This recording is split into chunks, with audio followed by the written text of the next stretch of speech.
Bueno, muchas gracias por venir. En un día tan señalado que fue en Madrid, no tendría por unos minutos. Desde Vecinos es un honor poder presentar a Jorge en nuestro primer acto de este tipo. Como ustedes saben, Vecinos es una asociación en estos momentos que intenta hacer cosas y bueno, ya veremos qué será para más. Eso ya no depende de nosotros, sino que depende de ustedes. En mi caso, como miembro también del grupo de reflexión rural, grupo que fue de otro fundado por Jorge Rulli, el grupo de reflexión rural es como un grupo, algo más que un grupo de afinidad, de gente que intenta reflexionar y luchar por la ruralidad y por la tierra. Es un grupo que tenía muchas lealtades en Argentina, en La Roque, en las Islas Feroe o aquí en Navalvenga, quizá porque esa ligación con la tierra, esa ligación milenaria, te atrapa y ya no te deja salir. Y también como miembro de Ecoávila, con uno de cuyos referentes, el Uralde, Jorge estuvo reunido hace unos días. Bueno, hablar de Jorge es hablar de alguien que ha transitado por la historia política de Argentina, por la época más dura de la política en Argentina, que lo ha hecho con valor y que nunca ha renunciado a sus convicciones. Algunos de ustedes ya lo conocen porque en el blog hemos colgado cosas, también he colgado un programa de radio, así que bueno, quizá más tarde podemos extendernos sobre eso. Pero solo decir que es una referencia moral para muchos en Argentina y en otros lugares.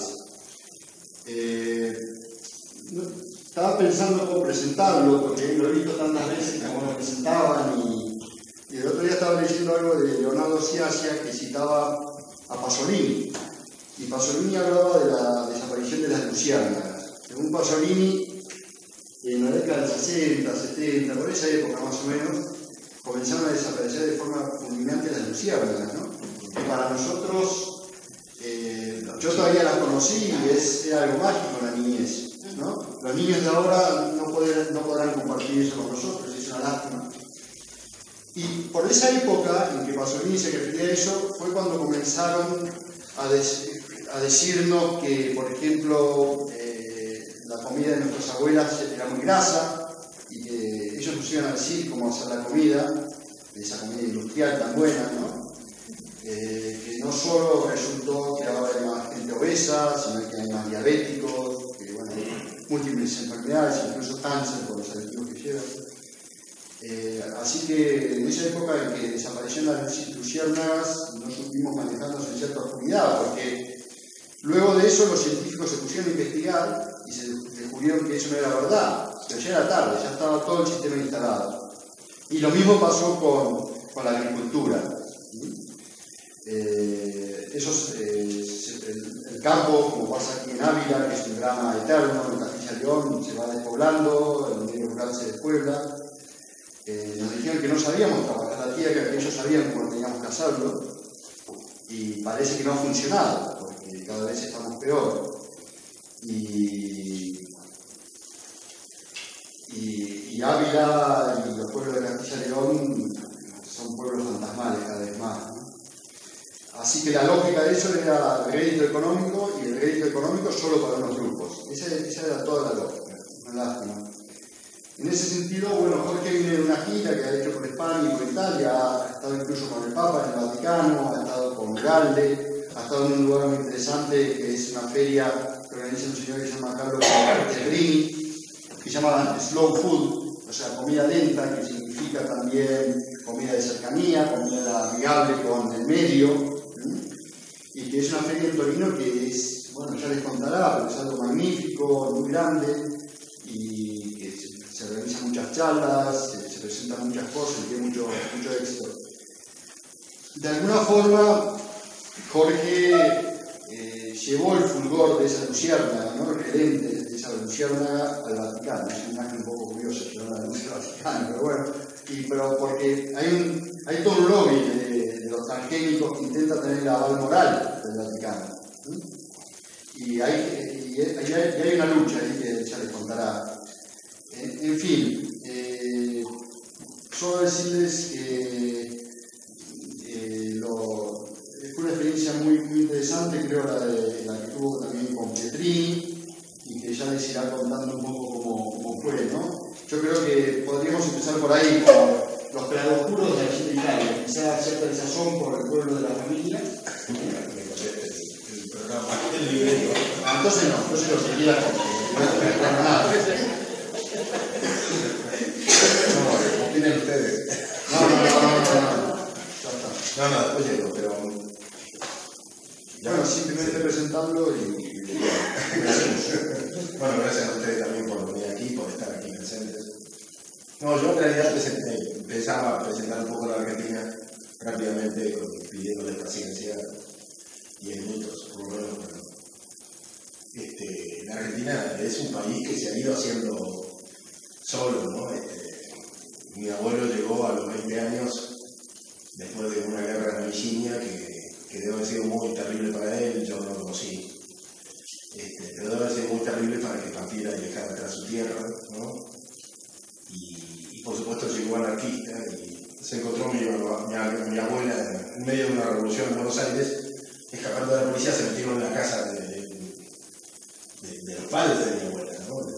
Bueno, en fin, pero quería contarles también mi esposa, el abuelo de mi esposa era polaco, un oficial del ejército polaco, y cuando la ocupación rusa se salva de las fosas de Katyn, no sé si saben lo que fue, entre 15 y 20.000 oficiales del ejército polaco, toda la conducción, la élite de Polonia que fue masacrada, enterrada en fosas en el bosque de Katyn, ¿no? Una cosa muy espantosa que superó a Paracuellos, pero muy cruel, muy terrible, y él se salvó porque, bueno, su mujer estaba a punto de parir, escaparon. Mi suegra nació cuando escapaban por Rumanía, llegaron a Londres y participaron como oficial, participó de la batalla de Londres. Cuando terminó la guerra, como parte del ejército polaco, en el exilio, no podía volver, ya no tenía patria, así que los ingleses le ofrecieron un pasaje y una opción. Le dijeron, puede elegir entre Canadá, Australia o la Argentina. Bueno, el hombre consideró que el país que tenía más futuro era la Argentina, ¿no?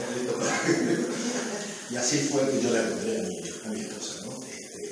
Se vino a la Argentina, no le fue tan mal, fue un oficial de artillería de la Escuela Superior de Guerra de la Argentina, fue reconocido, pero lo terrible es a lo que hemos llegado hoy, ¿no? Quizás porque no entendimos esto de la globalización, que es muy complejo, ¿no? Pero bueno, la historia de la Argentina, así muy por encima, en la posguerra tiene gobiernos de tipo revolución nacional, que se extendieron en realidad por toda América Latina, ¿no? Vargas en Brasil, la revolución del 52 en Bolivia, Herrera y el Partido Blanco en el Uruguay, el mismo Arbenz en Guatemala. O sea, hay una serie de gobiernos que de alguna manera nosotros allá los identificamos como nacionalismo revolucionario, que fueron típicos procesos de la posguerra, aprovechando la debilidad de los países imperiales, buscaron liberarse, reconstruir identidades, desarrollo industrial, bueno. Y la Argentina tuvo el peronismo. En los años posteriores vamos a tener algunos, como todo América Latina, algunos procesos de desarrollo, surge el desarrollismo, ¿no? Como, sobre todo a partir de algunos sociólogos brasileños, esta idea de que el desarrollo va a superar los problemas que tenemos, ¿no? Y que esta idea equivocada de que nosotros éramos países subdesarrollados, mientras Europa era un país desarrollado, en realidad no era así, ¿no? Esto hoy está totalmente cuestionado, ¿no? En realidad éramos un país sofocado, un país al que sus energías estaban contenidas, ¿no?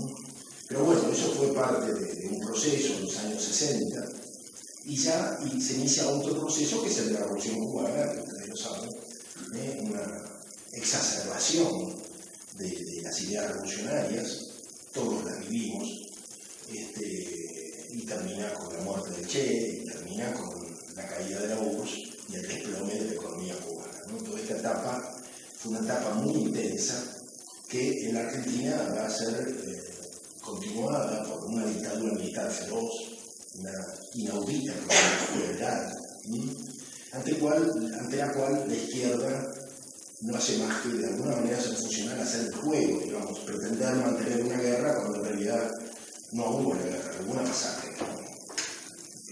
masacre de la militancia. Bueno, cuando salimos de esta dictadura, que además no fueron solamente en Argentina, se dieron en Bolivia, se dieron en Uruguay, se dieron en Brasil, o sea, de nuevo en el continente se repiten los modelos, ¿no? Siempre es así, ¿no? Se repiten, son semejantes los modelos.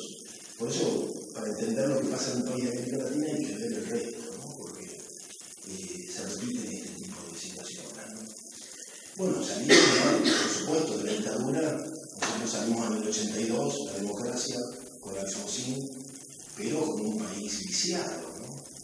Con políticos, de alguna manera, una democracia ralentada, con políticos que muchos habían sido controlados por el ejército. ¿Se entiende? No, es decir, lo que tenemos en algunos lugares son una especie de títeres con el violín, con el hilo colgando, porque ya el que manejaba el violín no estaba, pero en realidad durante muchos años tuvieron un oficial a cargo. Este es uno de los problemas que lo vemos hoy en Uruguay, completamente, ¿no? Pero en la Argentina, bueno, muchísimos políticos comenzaron a abrir espacios democráticos, pero porque los militares se lo permitieron, ¿no? Pero bueno, esa es la democracia que tenemos y hicimos lo que pudimos, con esa democracia hasta llegar a los años 90, en que de vuelta vuelve un peronismo fantasmagórico con Menem, porque ocurre en el mundo, ya estamos en la globalización, y ocurre como a ustedes les pasó en España. Las cosas que ocurrieron aquí necesitaban los ropajes del PSOE. Las cosas que ocurrieron en Argentina necesitaban los ropajes del peronismo. ¿Se entiende? Pero a veces es difícil culpar a la historia de esos ropajes, porque en realidad lo que vemos hoy es una política de relatos, de simulacros, cada vez más. O sea, donde el sentido de la verdad se ha perdido. O sea, porque la Argentina, preguntarse qué es el peronismo hoy ya, con tantas variables, todos pretenden ser más o menos peronistas, y en realidad lo que hay es un extravío de la idea de verdad, ¿no? Es muy difícil hablar de la historia para saber quién es quién. ¿Por qué? Porque las corporaciones se han dado cuenta que con la derecha no puede gobernar, que fue lo que pasó en Chile con Piñera. Tuvieron que volver a Bachelet. Ahora, ¿quién domestica a los chilenos? Bachelet.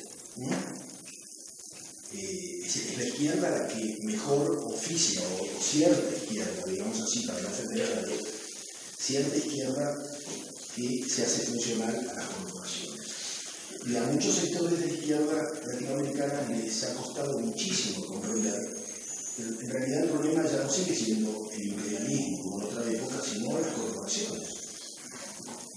Y este tema que él planteaba, el tema de la comida, que es un tema fundamental, o el tema agrario, en general nunca fue una cuestión. Entonces tienen grandes dificultades para comprender. Nuestro esfuerzo en la Argentina, como grupo de reflexión rural, ha sido para hablar con los políticos y con la militancia acerca de esto. Pero al principio pensaban que nosotros éramos gente que estábamos diletantes, que estábamos moralmente quebrados, porque hablábamos de la comida, de los transgénicos. ¿Qué importa los transgénicos si lo que queremos es hacer el socialismo? ¿No se entiende? No. Y todavía hay sectores de izquierda que reivindican el derecho a vivir en la ciudad. Y nosotros tratamos de hablar con una paciencia extrema, tratamos de hablar con ellos y les decimos, ¿cómo van a reivindicar el derecho a vivir en la ciudad cuando Monsanto lo que necesita es un territorio vacío? No solamente en Argentina, en África, en todas partes, la política de las corporaciones hoy es apropiarse del territorio y concentrar a la gente en las periferias urbanas, donde además los alimentan con comida chatarra y los mantienen con asistencialismo, ¿no? En Brasil, el plan Bolsa Trabajo, por ejemplo, ocupa 12 millones de familias. O sea, más de 50 millones de brasileños viven del plan Bolsa Trabajo. En la Argentina, bueno, son multitud. El gobierno de Cristina de los Kirchner se ha manejado con asistencialismo de manera tremenda desde el primer día. Y antes Dualde, en el propio Estados Unidos, 40 millones de personas viven gracias a este tipo de subsidios para pobres. Esta es una política del Banco Mundial. O sea que, y muchos de los que alguna vez pretendían el socialismo o la justicia social, hoy vemos que se resignan o que aceptan el asistencialismo como forma, como paliativo. En vez de cuestionarlo, lo aceptan, ¿no? Y consideran que es un avance. Entonces, esta es la situación actual. La globalización como un fenómeno nuevo que nos confunde, que deja obsoletas las ideas que teníamos, que convierte en prioridad el tema agrario, que en general la política nunca lo consideró demasiado, o que convierte en un problema fundamental qué cosa comemos, que nunca fue un tema de la política de la izquierda, y hoy es un tema fundamental. El tema de las corporaciones transnacionales, el tema del asistencialismo, y el tema, además, de que nuestra generación, cuando fuimos jóvenes, hablábamos de la revolución como un ideal, y hoy ya nadie habla de la revolución. Yo estuve dialogando justamente en Madrid con Félix Rodrigo Mora, que él me proponía cambiar los contenidos de la idea de revolución, quitarle la idea de poder, no sé, yo lo veo muy difícil. Yo adhiero, porque yo también siento que necesitaría una idea de revolución como proyecto, como idea de que vamos hacia alguna parte, ¿no? Pero en realidad eso ya no existe. Quizá si pudiéramos cambiar la idea de revolución y quitarle esa ansiedad de poder que tuvo y poner otra cosa, la felicidad del pueblo, alguna idea nueva que tenga que ver con la calidad de vida, sería deseable tener esa utopía. Pero bueno, momentáneamente estamos con estas dificultades de que nuestro equipo intelectual y las ideas que tuvimos durante muchos años no sirven para entender el mundo de hoy. Es tan complejo. Y bueno, también por eso nosotros vinimos a Europa y vinimos al Vaticano, ¿no? Porque la Iglesia en la Argentina está convocando unas mesas de diálogo donde se sientan los obreros con los campesinos. Y nosotros decimos que esos obispos están traicionando a sus ovejas, como pastores, están traicionando a sus ovejas porque las sientan en la misma mesa de los lobos. A mí me parece bien que la Iglesia ame al lobo. Ahora, que ponga la oveja junto con el lobo me parece una traición. Se lo dijimos a mucha gente en el Vaticano, a muchos funcionarios, y estuvieron de acuerdo con esto. Pero no terminamos de entender a veces. Las políticas del Vaticano son complicadas, más cuando al frente de la Iglesia hay un jesuita, ¿no? Pero de todas maneras uno hace lo que puede, ¿no? Y nosotros hablamos con muchísima gente en el Vaticano acerca de esto. Incluso hablamos sobre todo con el cardenal Turso, que es el segundo del Vaticano, y fue todo, hablamos con la Gregoriana, hablamos con los franciscanos que están trabajando directamente en la ecología, que el Papa nos dijo que ya estaba en marcha la nueva encíclica ecológica, ya está en marcha, ¿no? Y los franciscanos están trabajando en eso. Y bueno, no sabemos qué va a pasar, pero bueno, el deber de uno es poner corazón en esto y hacerlo lo mejor que podamos, ¿no?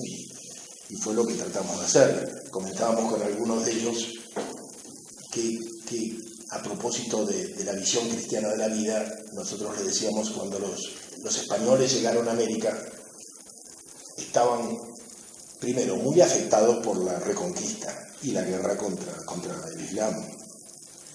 Y eso evidentemente estaban muy marcados porque uno va repitiendo conductas, ¿no? Históricamente. Ese fue un problema. Y el otro, que el cristianismo que llevaron los españoles que llegaron a América estaba tenía como muy fuerte la cristología, o sea, la crucifixión. La crucifixión era el tema central, que absorbía las emociones del español de aquellos años, y no el milagro de la creación. Y era muy difícil para los pueblos americanos entender que a un Dios lo crucificaran. Esto era imposible de comprender. En cambio, si hubieran puesto más énfasis en el milagro de la creación, seguramente se hubieran entendido y la conquista hubiera sido otra. Porque no es muy difícil la creación desde la religión cristiana a las otras cosmovisiones que había en América, de la Pachamama o lo que fuere, y que podrían haberse entendido. Lamentablemente todavía nosotros encontramos en el diálogo con el Vaticano, decíamos estas cosas que todavía uno encuentra dificultades para priorizar, como hace Leonardo Boff en Brasil, por ejemplo, que es un sacerdote muy conocido, que tuvo problemas con los anteriores papas, pero no con este, para priorizar el tema de que a la especie humana o al hombre le cabe la mayordomía de la creación. O sea, somos responsables, estamos destruyendo el mundo.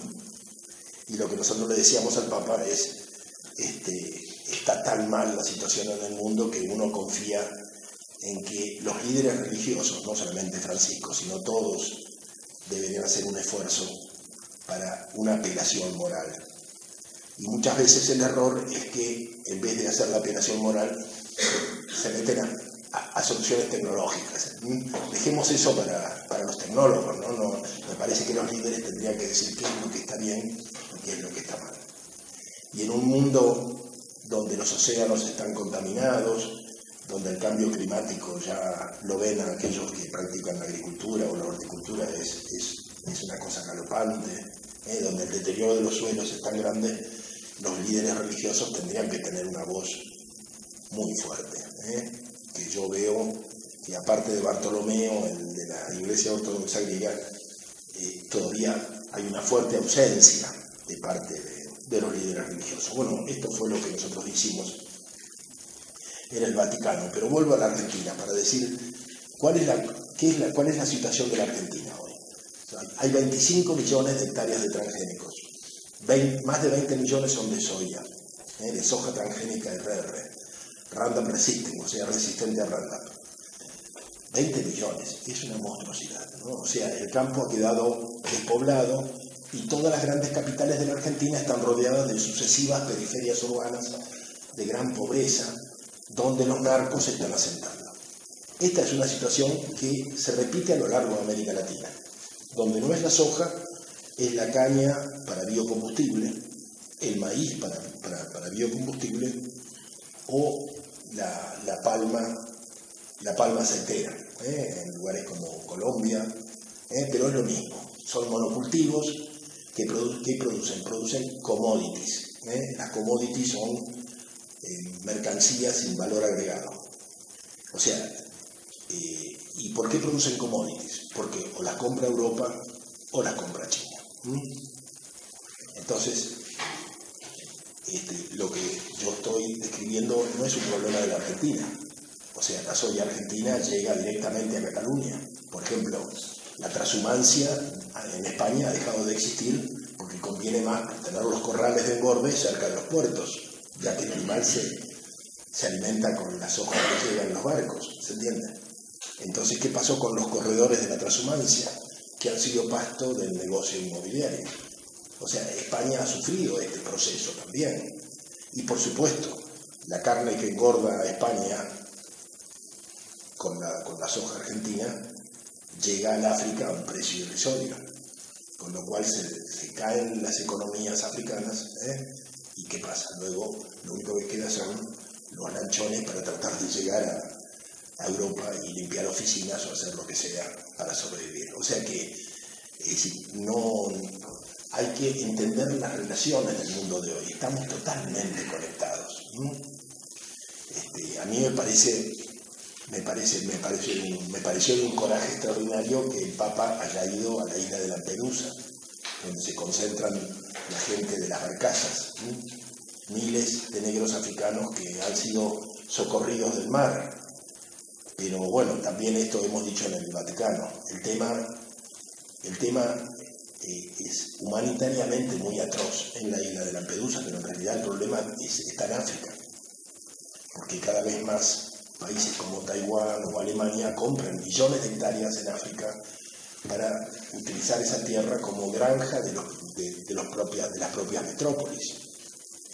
Entonces, hay una expulsión de los pueblos campesinos de África, tal como se da en la Argentina, como se da en Colombia. Bueno, o sea, es el mismo esquema, hay que tratar de entender. Esto es, muchas veces es difícil comprender qué está pasando en un país si no se tiene una visión general, ¿no? Yo en algún momento dudé de tener una visión tan dura como la que tenía frente a los Kirchner. Se lo contaba en el viaje a un compañero del Uruguay. Y lo que hice fue irme al Uruguay. Y me quedé una semana hablando con viejos amigos de mí. Y me di cuenta que era el mismo modelo, se repite. Y ahí me convencí de que tenía razón, porque se repite el modelo en Uruguay. Y si hubiera ido a Chile, también se repite. Hubiera ido a Bolivia con Evo, también se repite. O sea, y ahora que vengo a España, de alguna manera también visualizo el mismo problema, ¿no? Les contaba a los compañeros que estuve en el polígono industrial donde han desembarcado los chinos en Madrid, y que nunca había visto una cosa igual, ¿no? Una cosa igual, es decir, pero no solamente fabrican todo tipo de herramientas, electrodomésticos, todo lo que a uno se le ocurra. Es que yo vengo de Italia, estaban los contenedores llenos de rosarios del Padre Pío. No podés creer.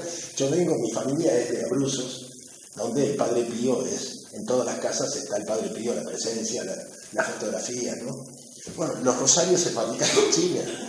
Es decir, no hay modo de detener esta aplanadora, ¿no? Por una parte, que es la fábrica del mundo, pero por la otra, que para ser la fábrica del mundo, China es insaciable en materias primas. Y ese es el rol que cumple sobre todo el Cono Sur. ¿Se entiende? China está favoreciendo la megaminería o nos compra toda la soja para alimentar sus cerdos, para alimentar la población que fabrica todo eso que a ustedes les destruye la industria. ¿Se comprende? Entonces, estamos todos metidos en una gran cadena, ¿no? Y una cosa que me decían algunos compañeros en Madrid es que lo extraño es que cuando Inglaterra a principios del siglo XIX hizo la revolución industrial, la hizo con fábricas que estaban fabricadas en China. O sea, la maquinaria con la que hacen la revolución industrial era china. Quizá en ese momento China no tenía esa mentalidad especulativa capitalista que tenían los ingleses, pero las máquinas las sabían hacer. Ahora, yo me pregunto, ¿y por qué Inglaterra pudo hacer la revolución industrial? No digo que esté buena, no estoy juzgando. Pero ¿por qué pudo hacer la revolución industrial con las máquinas chinas? ¿Y por qué nosotros no podemos hacer lo que queremos con lo que China nos compra, ¿no? Quizás porque ellos tenían una conducción política que tenía un proyecto, y nosotros no. Nosotros que tenemos una conducción política corrupta, que los chinos compran, pero sobre todo que no tiene un proyecto, que no sabe qué hacer. Parece que en el siglo XIX los ingleses sí tenían claro qué querían hacer. Entonces utilizaron a China para hacer lo que querían hacer. ¿Se entiende? No. Es decir, esto abre una esperanza, porque entonces uno se dice, si tuviéramos otra dirigencia, quizá podríamos resolver el problema de la aplanadora china y a lo mejor negociar con ellos de tal manera de poder sobrevivir, porque lo que uno ve es que en este camino no vamos a poder sobrevivir. En España va a quedar el turismo y algunos servicios. Pero yo estaba viendo en la Plaza Mayor en Madrid, que uno ve en los escaparates hasta los cascos de los conquistadores del siglo XV, que uno dice, qué hermoso, me lo llevaría a mi casa, Made in China. Las espadas, todo está construido en China, ¿no? O sea, es un camino que me parece que constituye esta situación uno de los grandes problemas que España me parece que no enfrenta, ¿no? Que me parece que sería uno de los grandes temas. Pero bueno, la corrupción hoy ocupa todo el espacio, ¿no? Es difícil plantear temas de fondo, pero me parece que el de China es un tema muy serio. En América Latina nosotros lo estamos planteando a contrapelo de buena parte de la izquierda. Que ahí viene el otro problema, que el problema también es ideológico, porque no solamente es Fidel, sino mucha gente en la Argentina dice China es la hermana mayor, China no es un imperialismo. Entonces dicen, porque un imperialismo tiene un ejército de ocupación y China no. Todos los imperialismos al principio regalaban chocolatines. Todos los imperialismos al principio eran seductores, eran simpáticos. Es decir, mandan las tropas de invasión como en Irak o en Afganistán cuando están desesperados. Pero al principio no necesitan ejércitos. Quizás llegue un momento en que China también necesite ejércitos, pero lo que tenemos es una economía totalmente desequilibrada, donde nuestra economía en la Argentina se ha primarizado, o sea, ha perdido calidad y complejidad. Vendemos a China cosas muy elementales como la soja y recibimos alta tecnología. Bueno, si eso no significa un nuevo colonialismo, no sé qué otra cosa significa. Entonces, entre muchos intelectuales de América Latina ha surgido una corriente que habla de la neocolonialidad. Estamos estudiando este tema de la colonialidad, que es con Monsanto, es con Bayer, es con Syngenta, con las grandes corporaciones que nos colonizan. No solamente a nosotros, en el mundo. Digamos, en otra época era la Gran Bretaña o eran los Estados Unidos, ahora son empresas las que nos colonizan, ¿no? Y el tema también es ideológico y tiene que ver con la ruralidad a la que quiero llegar y con esta idea de la modernidad. A propósito nosotros hemos cuestionado mucho al canciller de las academias pontificias, que es un argentino, se llama Sánchez Sorondo. Bueno, Sánchez Sorondo es un pro-transgénico total. Es un lobista de Monsanto en la universidad, en las academias pontificias del Vaticano, hace muchos años ya. Ahora el Papa lo tiene callado, pero no lo ha sacado. Y nosotros, bueno, le pegamos todo lo que podemos porque Internet es algo fantástico, ¿no? Yo en un blog pongo Sánchez Sorondo trabaja para Monsanto y después alguien busca Sánchez Sorondo y aparece lo que yo comenté. Entonces uno ya es un modo de ir afectando a ciertos funcionarios, ¿no? Para que en todo caso el mantenerlo en ese puesto sea costoso. Él ha hecho un sínodo, nos decía el cardenal Turkson, en el 2009, él hizo un sínodo en la Academia Pontificia con gente de Monsanto sobre plantas transgénicas, y la prensa lo tomó como que la posición del Vaticano era pro-transgénico. Bueno, tuvo que salir el vocero del Papa, que no era era el otro, a desmentir, a decir que la Iglesia no tenía posición tomada. Y nos decía el cardenal Turkson, y después le dieron un buen tirón de orejas al canciller Sánchez Sorondo, pero no lo han reemplazado. Claro, porque en la Iglesia las políticas son muy lentas, ¿no? Pero bueno, uno hace lo que puede para que estas cosas cambien. Y una de las cosas interesantes que yo comentaba con los amigos hoy es que el canciller de las academias pontificias tiene medalla de honor en la Academia Lenin de La Habana. O sea, en La Habana es Gardel, como decimos nosotros, es de primera línea, es amigo de los cubanos, porque los cubanos piensan igual con respecto a los transgénicos. Y esto es uno de los fenómenos que se ha dado en esta cuestión de las viejas ideologías que están en crisis. Hay una crisis profunda, yo no sé si del marxismo, pero seguro del leninismo, muy profunda que afecta a las izquierdas, ¿no? Por eso me pareció bien que él hablara de Pasolini, nosotros estamos recogiendo, o de Petrini, el que dirige Slow Food, que fue uno de los italianos que rompieron con el Partido Comunista hace muchos años, uno de los que firmaron el manifiesto. Es hora de que los rebeldes en el plano del pensamiento, empecemos a encontrarnos, ¿no? Fuera de las doctrinas que marcaron el siglo XX, ¿no? Y que llevaron a situaciones tan penosas y terribles como fueron las que yo mencioné, Katyn o Paracuello, ¿no? Esas cosas terribles del stalinismo que hoy en cambio uno ve la juventud en la Argentina es de una pureza. Ya no trabajo con gente de mi edad porque, bueno, el que no es funcionario ya no cree en nada, han perdido los ideales, pero los jóvenes son puros y sueñan con volver al campo y sueñan con armar una familia y tener hijos. Yo creo que hay que apostar por los jóvenes, ¿no? Y saber transmitirles lo que ellos necesiten, ¿no? El tema, yo quería hablar de esto. A nosotros siempre hemos vivido en contradicciones que nos han inculcado. El mundo se divide en pobres y ricos, en países del primer mundo o países del tercer mundo, en países capitalistas o en países socialistas. Siempre hemos vivido en estos antagonismos y nunca nos dijeron que además había una sociedad campesina, rural y una sociedad urbana. Y esto es muy importante.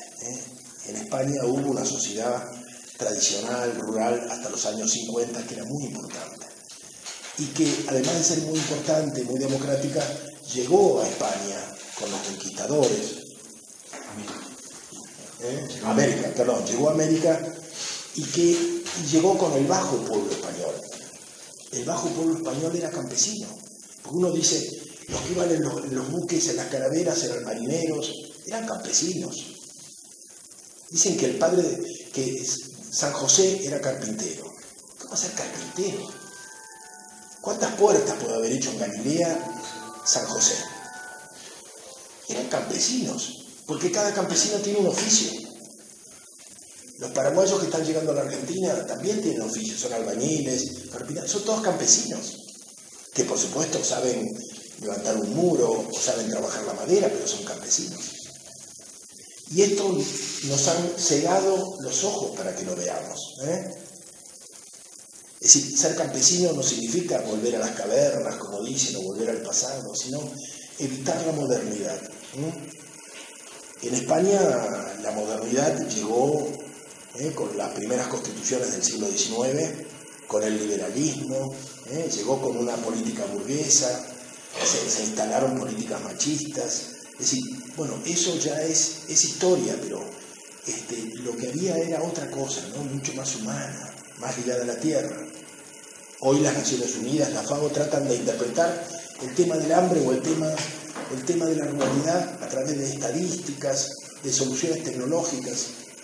Y el problema campesino o el problema de la relación del hombre con la tierra no es encuadrable en una mirada estadística, porque tiene que ver con otra forma de vivir el suelo, de arraigar, de echar raíces en el suelo, de armonizarse con el entorno, de defender el paisaje, de saber aprovechar. Así como el hombre urbano entra a un supermercado y sabe dónde están los pañales y dónde está la salsa de tomate, el hombre que vive en el campo sabe qué puede comer, de qué árbol tiene que tomar una fruta o dónde tiene que cosechar una verdura de hojas. Es lo mismo, es mucho más sano, es mucho más sacramental la relación del hombre con la tierra. Y esto a mí me parece que es un tema que nos han cegado mucho. Hay una urbanización compulsiva en todo el mundo, un menoscabo total de la vida campesina. En Buenos Aires yo conozco gente que hace mermeladas para vender aprovechando los árboles de gente que tiene un mandarino u otro árbol en el fondo de su casa. No aprovechan la fruta de su propio árbol, lo utilizan para sombra, pero la fruta la compran en la frutería. A eso debemos llegar. Entonces, es como que y ahí de vuelta este nuevo colonialismo del que yo hablaba, ¿no? Nos han incorporado el colonialismo. Desmerecemos a la gente de nuestro propio pueblo. Y quizá la gente, como la mayor parte de ustedes, que yo los veía hoy en las afueras del pueblo, que son urbanos, porque viven en la ciudad, pero también van a cosechar o van a hacer trabajos en la tierra. Esta forma de ser urbano yo también lo soy. Yo ando con la tablet y con mi computadora, pero también estoy pensando en mi huerto, en mis árboles, en mis gallinas. Llamo por teléfono a mi mujer a ver cómo está todo allá.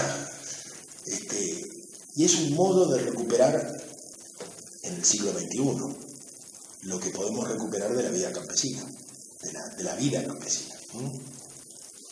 Fíjense que por ejemplo, a lo mejor ustedes escucharon hablar de los luditas. En general, el progresismo, entre comillas, nos enseñó a jurar de los luditas, porque los luditas eran unos locos que en Cataluña rompían las máquinas, a principios de la Revolución Industrial.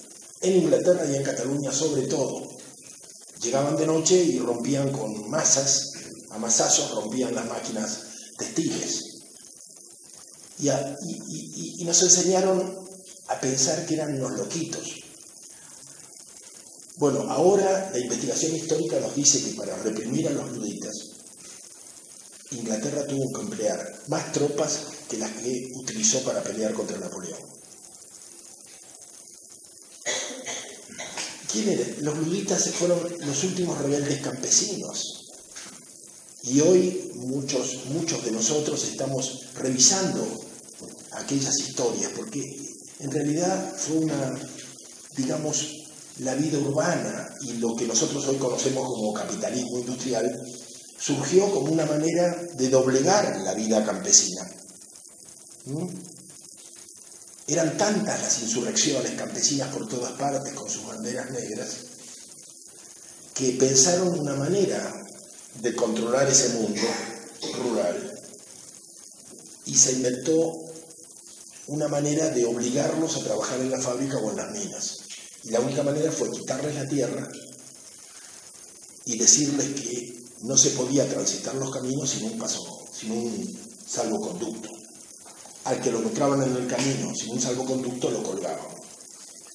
Bueno, los campesinos tuvieron que ir a la fábrica porque no tenían que comer. Y en realidad fue una especie de contrarrevolución pensada para encerrar a la gente en esa jaula que era la fábrica dentro de otra jaula que es la ciudad. Pero al principio los más rebeldes se negaron a esto, como el caso de los luditas. Lamentablemente hoy nos hemos acostumbrado, y si una fábrica no nos da un empleo no sabemos qué hacer. Pero no siempre fue así. Entonces es bueno de pronto recuperar esas memorias, porque el hombre nació libre, nació para vivir en contacto con la naturaleza y ser autosuficiente y saber cómo sobrevivir en medio del territorio. Yo veo aquí, he hablado con mucha gente que tiene producciones y veo que, sobre todo a partir de ustedes entraron en la Unión Europea, hay una serie de reglamentaciones que hacen muy difícil la producción en el campo. Ahí me contaban que, bueno, no puedo tener el gallinero tiene que ser de metal, no de madera. Si tengo un gallo no puedo vender los huevos. Bueno, hay miles de reglamentaciones para dificultar la vida productiva en el campo. Pero bueno, también hay muchas formas de resistir y de sobrevivir y de engañar al Estado. El campesino ha sobrevivido tantos siglos, ¿no? Ante una constante represión. Y yo creo que ahora, sobre todo cuando la gente vive concentrada en las ciudades y lo alimentan con basura, porque uno termina siendo lo que come. Y si comemos comida chatarra, terminamos siendo seres humanos chatarra. Entonces, la pelea también es por defender que comemos. Y por eso fui al Congreso de Slow Food. La verdad que estoy muy impresionado. Fue en Torino. Era enorme. Justamente se hizo en el edificio de la fábrica Fiat. La fábrica Fiat no sé dónde habrá ido. Si habrá ido a Polonia o habrá ido a China. Porque lo que no va a China va a los países del este, por un problema de mano de obra más barata. Pero en ese enorme complejo, que es fantástico porque en la terraza tiene hasta las pistas para probar los automóviles, en ese complejo se hace el Arca del Gusto y esta gran feria alimentaria que concentró decenas de miles de personas, era un mundo de gente. Y había artesanos de toda Italia vendiendo vino, queso, todo tipo de embutidos, una maravilla, ¿no? Una maravilla, la van a probar, o sea que era agotador caminar y ir probando y hablando, y además había de toda América Latina y había de Asia, ¿no? Así que era realmente, había salas, una sala para América Latina, y después había varios salones enormes para los italianos, y la conducción de Slow Food, uno piensa, bueno, solamente piensan en comer rico, en comer sano. No. Yo creo que, y por eso me parece importante lo que él decía de Carlos Petrini, porque ellos tienen claro que la pelea empieza por ahí, por lo que uno come. Porque tenemos que liberar el pensamiento y tenemos que aprender a comer. Es como la colmena. Tenemos que aprender a comer. ¿Qué tenemos? ¿La comida para obrera o comida para reina? ¿Qué queremos comer? La comida, lo que llamamos nosotros la hamburguesa, la comen los pobres de Miami.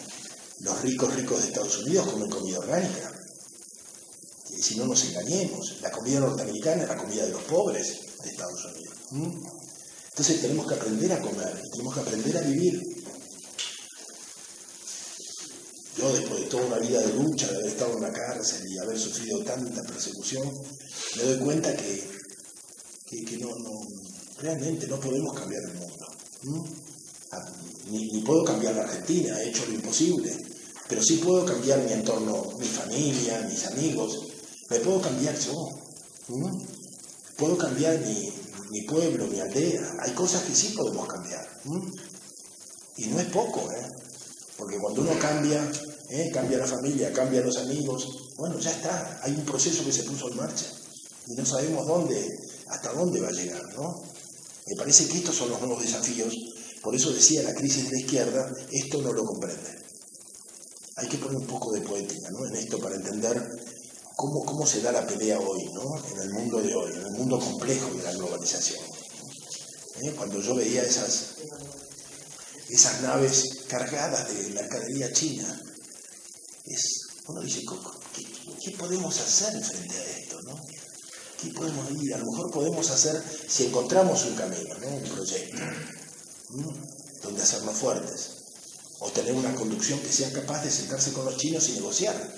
Y decir, bueno, ustedes le compramos todo esto, pero esto no. Esto es nuestro. Es decir, vamos a resistir. Es decir, toda negociación es una pelea, donde uno cede, pero también le impone cosas. Me parece que aquí no hay negociación. Acá hay una apertura total. Los chinos hacen lo que quieren. Tanto en España como en Argentina. Y el problema también es de conducción. Es moral, en definitiva. Nuestra dirigencia no se juega, ¿no? Bueno, en fin, el tema de la ruralidad a mí me parece muy importante. Yo valoro lo que vi. Claro, todos me dicen que antes la Baluenga era otra cosa, que era una maravilla, bueno, pero de todas maneras lo que tienen ustedes creo que lo tendrían que valorar muchísimo. Esto de tener un trozo de tierra y vivir en el pueblo y saber recoger los frutos de la tierra y saber cocinar y preparar, como yo lo vi que se hace en muchos lugares de Italia, a mí me parece muy. Nosotros en grandes capitales como Buenos Aires se ha perdido. Lamentablemente, nosotros en mi casa vivimos de otra manera. Yo comentaba hoy con Elena que también empecé con el John Seymour, ¿no?, el libro de El horticultor autosuficiente, hace 25 años. Cuando decidí ruralizarme, los primeros patos que los pelábamos con una tenaza, porque no sabíamos. La gente del pueblo nos enseñó, pero nos enseñó subestimando y diciendo, pero esto no se hace más, ¿no? Y nos enseñaban y nosotros veíamos cómo pelaban los conejos, y aprendíamos, pero el relato de ellos mientras hacían, decían, pero esto está perdiendo el tiempo, si esto lo venden hecho, ¿no? Y sobrevivimos a eso con cariño, dándonos cuenta que era un relato. Una cosa es la realidad, otra cosa es el relato que uno tiene de la realidad. Entonces muchas veces la gente que sabe hacer las cosas del campo, le han inculcado tanto la idea de que eso es inferior, ¿no?, que no se proponen que otros aprendan. Me acuerdo cuando yo llegué al pueblo donde vivo, me impresionó mucho un talabartero, hijo de españoles, y me impresionó tanto lo que sabía este viejo que yo tenía alguna relación en ese momento con el gobierno de la provincia de Buenos Aires, tenía un cargo, que le dije, bueno, mire, yo le puedo conseguir un sueldo para un aprendiz, consigo que le paguen un aprendiz y usted le va enseñando. Porque lo que ustedes, ya en la Argentina no hay quien, casi prácticamente no hay quien haga monturas. No, casi no hay riendas. Las riendas vienen de China y como no son de cuero, cortan la piel del caballo. A eso hemos llegado, en la Argentina, el país de los gauchos. Entonces le ofrecí esto y el viejo Díaz me dijo, no, Rulli, dice, ¿sabe qué? A mí me costó mucho aprender esto y me lo quiero llevar cuando me muera. No se lo quiero dar a nadie. Bueno, esa tosudez es producto de la amargura también, ¿no? Y del desencanto, del menoscabo. Y ahora el calabartero del pueblo es el hijo de él. Entonces yo lo fui a ver, le digo, dime una cosa, tu padre me dijo esto y esto. ¿Cómo es que vos tenés el oficio? ¿Y saben lo que me dijo? Porque yo lo espiaba. Yo lo espiaba. Y bueno, y esta es la situación, ¿no? Yo creo que es como que habría que reaprender a valorar lo que tenemos, y aprender que el consumo, la vida industrial, el urbanismo, tienen los días contados. A mí en España me enteré algo que me puso la piel de gallinas. Los capitales que produjeron la burbuja inmobiliaria que tanto daño les hizo a ustedes, esos capitales están ahora en la industria del petróleo. O sea, ya no va a ser un problema de España. La próxima burbuja va a ser global. Es terrible. Porque fue terrible lo de ustedes, pero fue local. Pero si están en la industria del petróleo, bueno, si están entrando en el fracking y con el mismo método, bueno, la próxima puede ser pavorosa, ¿no? ¿Se entiende? Porque no han aprendido nada. Ellos van detrás del lucro. Y el destino de la humanidad les importa un bledo, Entonces, bueno, por una parte que todo puede ser peor, pero por la otra podemos cambiar el mundo en la que conocemos las cosas. Yo aprendí muchas de estas cosas en España, ¿no? Yo viví 2 años en Málaga y participé con algunos grupos. Había un grupo que se llamaba Demos 82, creo que era, que era como un club político de diversos partidos o gente con preocupaciones políticas, y la regla era no discutir, dialogar. Y ahí entendí las diferencias. En la Argentina es atroz, porque esto no se conoce, ¿no? Entonces, uno no puede decir, como me ha pasado a mí, que yo estoy hablando y me dicen, no, usted está mintiendo. ¿Cómo decir eso? Uno puede decir, usted está faltando la verdad, usted está equivocado, me parece a mí, o uno puede decir, permítame que yo tengo otra mirada, ¿no? Pero hay que aprender esto. El debate, si no, no hay debate. Y nosotros en el grupo pusimos en práctica muchas de estas ideas, y yo le digo a los compañeros, no sean tan asertivos, porque si ustedes dicen las cosas son así, y no hay lugar para el debate. Entonces, si digamos, a mí me parece que podríamos hacer esto, ¿no? Ahí estás abriendo el espacio para que el otro dé su opinión. Si yo soy asertivo, le cierro la boca al otro. Es como una imagen, nos sentamos alrededor de una mesa, vamos a debatir algo. La idea es que entre todos se forme un pensamiento común, donde todos sientan que pusieron algo. Bueno, eso, falta cultura de eso, ¿no? Falta cultura. Pero cuando uno arma grupos así que aprenden a escucharse y a dialogar, tienen mucha fuerza, ¿no? Que creo que es lo que nosotros en la Argentina hicimos con este grupo de reflexión rural, que nos llevó mucho tiempo, ¿no? Lograr esto, de que aprender a escuchar al otro, ¿no? Y tomar una idea e irla enriqueciendo, y el otro la va tomando y la va cambiando, y al final se hace una idea común a todos. Qué bueno, ¿no? Pero hay que ir a la reunión dispuesto a ceder. No a ganar todo. Nadie gana el 100%. Uno tira el 100% y se lleva el 20 o el 30, ¿no? En fin, todo un tema, ¿no? Puede ser. ¿De acuerdo? Bueno, entonces les agradecemos mucho que hayan participado y y que hayan aportado también, ¿no?